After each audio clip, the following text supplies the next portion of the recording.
నాకు తెలిసి ఈ ఏడాదిలా ఇదే లాస్ట్ సంక్రాంతి వార్త. మళ్ళా చెప్పే ఛాన్స్ కూడా నాకు రాదేమో. ఇంకేముందమ్మా చెప్పనీకి? 4-5 రోజుల నుంచి చెప్పబడుతుంది కదా. అవే కోళ్ల పందాలు, హరిదాసుల కీర్తనలు, పతంగుల ఎగురేసుడు, ముగ్గుల పోటీలు, లీడర్ల ఆటలు పాటలు గివే కదా. ఇంకేమున్నాయి కొత్తగా అని అందాం అనుకుంటున్నారు కదా. కానీ ఉన్నది, కొత్తగానే ఉన్నది. ఆంధ్రాలో సంక్రాంతి ఎట్లా జరిగిందో చూసిండ్రు కానీ ఢిల్లీలో కూడా మాసంబురంగా చేసిండ్రు. అది తెలుసా మీకు? పని బిజీలుండి సొంతూరుకి రాక ఈలుగాక ఆన్నే ఉండి మా గొప్పగా చేసిండు ఆంధ్ర పెద్ద మనిషి. మన తాన దసరా తెల్లారి దత్తన్న అలై బలై అని పెడతాడు కదా. అగో గట్లనే సంక్రాంతి వెళ్ళినాక ఎంకన్నా ఢిల్లీలా సెపరేట్ గా పండగ చేస్తాడు. Modi sir, speaker madam, central మంత్రులు, జడ్జి సార్లు, చుట్టాలు పక్కాలను చాలా మందినే పిలుచుకున్నాడు పండుగకు.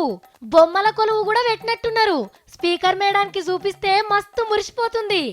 ఇక మోడీ సార్ అయితే పండుగకొచ్చిన కొత్తల్లు లెక్క పుల్లు ఖుషి అయిందట. వెంకయ్య సార్ని మెచ్చుకొని ఎప్పటికిట్లనే చేయాలి అని కోరిండు.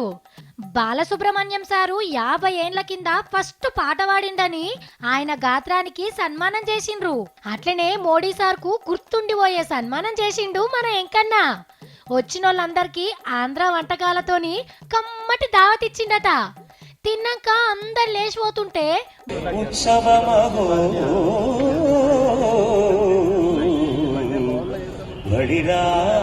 వెంకయ్య